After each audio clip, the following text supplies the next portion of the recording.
Oke. Assalamualaikum warahmatullahi wabarakatuh. Waalaikumsalam warahmatullahi wabarakatuh. Oke, perhatikan dulu. Kita mau belajar Mayobi. Mayobi itu kepanjangan dari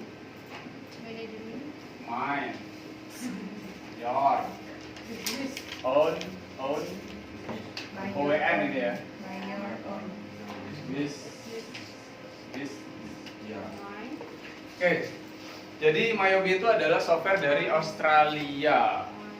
Dari Australia dia semuanya berbahasa Inggris. Jadi nanti harus kita translate, harus kita rubah jadi bahasa Indonesia. Nah, Mayobi itu adalah komputer akuntansi ya. Kalau di kuartal 1, kuartal 2 kalian sudah belajar akuntansi manual yang ditulis di kertas, yang ditulis di buku folio, bergaris, ada debit, ada kredit. Sekarang kita belajar di komputer. Mayobi itu komputer akuntansi.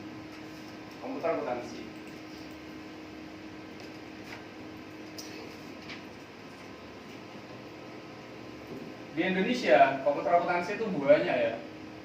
Ada Mayobi, ada Zahir, ada Accurate, ada ABSS. Nah, yang paling gampang tuh ada Excel. Tergantung nanti ketika kalian kerja pakai yang mana. Dasarnya sama, semua dasarnya itu ada di Mayobi. Jadi pendidikan akuntansi di Indonesia itu pakainya Mayobi. Kalau kalian nanti kuliah di akuntansi, nanti yang dipelajari adalah Mayobi. Di SMK yang dipelajari itu adalah Mayobi. Nah, Mayobi. Nah, di desktop ada Mayobi yang kita gunakan, itu Mayobi versi 18. Ada dua di sana, ada versi 19 dan ada versi 18. Yang kita gunakan yang versi 18. Yang 19 nanti kalau lanjut di 2. Oke. Pernah kenal Zahir? Pernah dengar? Ya. Ya, namanya orang Arab ya. Zahir Indonesia, Zahir Accurate ini Indonesia. ABSS itu Asia pokoknya. Kalau Excel itu dari itu ya, Bill Gates ya, Bill Gates. Nah, kalau kita bicara Mayobi, kita nanti kita bicara alur ya. Alurnya akuntansi manual. Nah, biasanya berawal dari yang namanya transaksi. Jadi ada transaksi. Misalkan pendapatan hari ini diterima tunai 10 juta. Misalkan kalian kerja di sebuah perusahaan, diterima tunai 10 juta. Nah, biasanya dari transaksi itu akan dikumpulkan menjadi akun-akun atau rekening. Nanti akan di-entry di jurnal umum. Setelah di jurnal umum ini nanti akan masuk ke buku besar. Setelah buku besar dia akan masuk ke neraca. Setelah neraca akan masuk ke laba. Nah, kalau akuntansi manual kalian harus nulis awal ya, satu-satu sampai ngitung laba rugi. Kalau di Mayobi, kalau transaksi itu pasti ada. Kita akan menyiapkan akunnya, kita akan entry jurnal umumnya. Nah, yang kesini ini nanti otomatis. Jadi enaknya Mayobi itu pasti balance, pasti debit kreditnya itu pasti balance. Yang kita lihat nanti ada yang namanya historical balancing.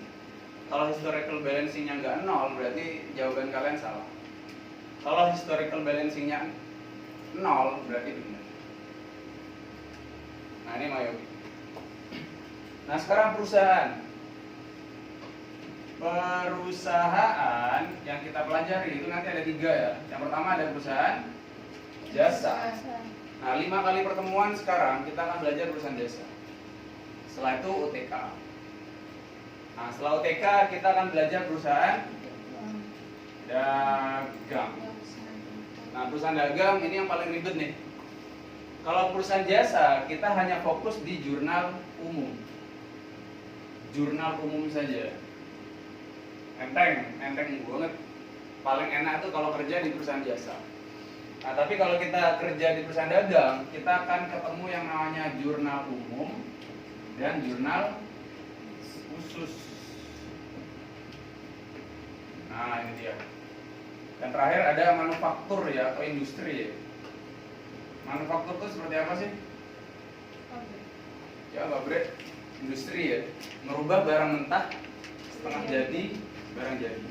Contohnya sepet gitu ya. Sepet itu diolah jadi serabut, dari serabut nanti jadi sofa, jadi jok mobil dan lain sebagainya. Ada lagi sekarang briket. Briket itu kan yang ramai itu dari batok kelapa ya. Batok kelapa itu dibakar, dijadikan briket, biasanya dikirim. Nah, kita akan fokus 5 kali pertemuan di perusahaan jasa. Contoh perusahaan jasa. Pikmi itu adalah salah satu contoh perusahaan jasa. Yang dijual itu jasanya. Perusahaan jasa itu juga menjual sesuatu, tapi yang dijual itu jasa. Yang kedua ada Telkom. Telkom itu menjual jasa. Ada lagi yang bisa kalian contohkan?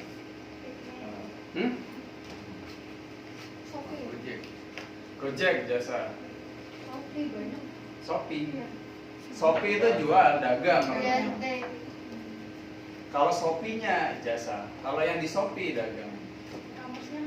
Ya. Salon ya, tahu salon potong rambut ya? Nah itu jasa. Laundry jasa. Nah ya ini laundry ya. Apa lagi ya? Kurir. Tukang cukur ya, barber, salon ya. Nah, yang ada di sini, ini di kuartal ya, di perusahaan di kasus 1 yang kita pelajari itu tour and travel ya. Travel itu jasa. Oke. Nah, kalau perusahaan dagang, ini paling gampang ya perusahaan dagang. Oh enggak deh, jasa yang gampang. Dagang itu simpelnya gini loh. Kita jualan buku ya. Kalau dagang kan pasti jualan ya. Kayak tokonya si Fikri itu jasa. Dagang. Di sana sudah pakai komputer, Fik? Jualannya sudah pakai komputer? Belum ya? Ribet tapi kalau komputer ya, barangnya banyak. Nah, sederhananya kita jualan buku. Kita beli bukunya 10.000 nih. Kita beli buku 10.000. Kita jual pastinya kan di atas 10.000 ya.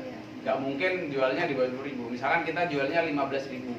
5.000-nya itulah laba. Kalau kita stop di situ labanya 5.000. Tapi kalau kita belajar akuntansi, laba 5.000 itu masih dibagi lagi. Ada laba kotor, ada laba bersih. Yang dimaksud dengan laba kotor belum kepotong biaya angkut atau ongkos kirim ya. Belum kepotong gaji karyawan. Belum kepotong biaya listrik, belum kepotong biaya air, belum kepotong biaya-biaya lainnya.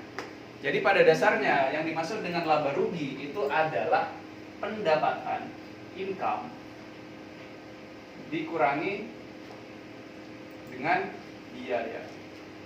Sudah, rumusnya laba rugi ini aja. Kalau ingin labanya besar berarti income-nya dibesarin, biayanya dikecilin. Kayak gitu. Enak kalau misalkan kalian punya karyawan gak usah dibayar. Nanti pendapatan kalian tinggi. Gak ada yang mau kerja. Oh iya, gak ada yang mau kerja. Makanya gak usah pakai karyawan ya, kerja sendiri aja. Oke, jadi kalau belajar Mayobi kita cuma fokus di sini aja saja. Akun dan jurnal umum. Sudah catat? Oh, belum. Foto. Oke, jadi catat dulu. Kalau lagi saya jelaskan tentang akun. Oke, lanjut. Akun, kita mau bicara tentang akun. Akun itu kalau di akuntansi nama perkiraan atau rekening gitu. Biasanya kita bilangnya akun atau perkiraan atau rekening. Nah, kalau di Mayobi atau di akuntansi itu akunnya biasanya ada 8. Nomor 7 itu dikosongi biasanya ya. 8, 9. Dan ada nomor 7, gak tahu alasannya kenapa. Mungkin untuk menghormati Cristiano Ronaldo, nomor 7 gak dipakai. Kalau di Jepang tuh nomor 7 akan sial ya. Kalau di luar negeri akan 13. Oke, yang pertama itu ada aset. Aset, ini kalau bahasa Indonesianya aktiva ya. aktiva atau harta. Harta, tahta, aikoma. Asik kali ini. Oh, nggak cocok ya, harus tah yang belakang. Safira. Savita. Yang kedua ada liability. Apa artinya liability? Nah, coba dilihat di halaman kedua, di kertasnya halaman kedua. Iya, Bu. Ada angka 2 nggak di situ? Nggak ada. Ada. Mana sih? Kewajiban. Nah, ketemu kewajiban. Oh itu. Liability itu kewajiban atau hutang. Ada yang punya hutang nggak? Ada. Iya. Bayar. Utang jasa banyak. Oh ya, hutang budi. Kalau punya hutang dibayar, nanti ditagih di akhirat. Beneran itu, Pak? Tagihnya gimana, Pak? Ya kalau misalkan itu nanti ditagih. Kalau dia nggak bisa bayar kan pahalanya dia itu masuk ke kamu. Kalau dia nggak punya pahala, dosamu kasihkan ke dia. Gak apa ya, yuk. Dosa. Ayo hutang apa yuk?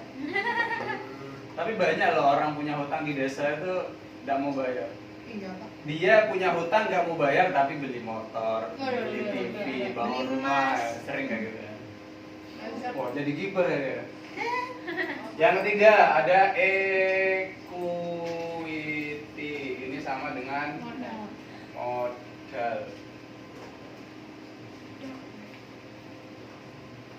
Kalau ada orang nakal naik motor dayer terus jatuh modal.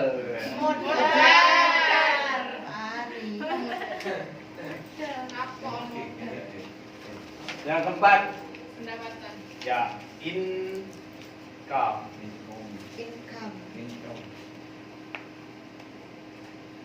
Nanti kalau cari calon suami jangan ngeliat pekerjaannya ya, tapi Apanya? ngeliat pendapatannya. Oh enggak juga, pendapatannya juga harus dilihat. Apa? Pekerjaannya. Kalau kalau pendapatan dari pengusaha. Kalau mulu perlu banyak. Yang kelima. Yang kelima ini Suaminya merantau. Astagfirullahaladzim. Kalau pendapatannya besar. cost of sale atau harga pokok. Harga pokok. Cayas masih kecil tuh sering pakai pokok ya. Itu kak. Oh itu kak. Yang keenam, expense. Expense itu biaya atau beban. Biaya atau beban? Beban keluarga. Iya. Jangan deh suaminya nyari pokok. Astagfirullah. Yang nomor 8 ada tuh di situ. Apa yang nomor 8? Pendapatan. Pendapatan lain-lain. Iya. Other income. Other income. Ada. Halaman 3. Mana tuh? Nomor 5 itu ada. Other expense.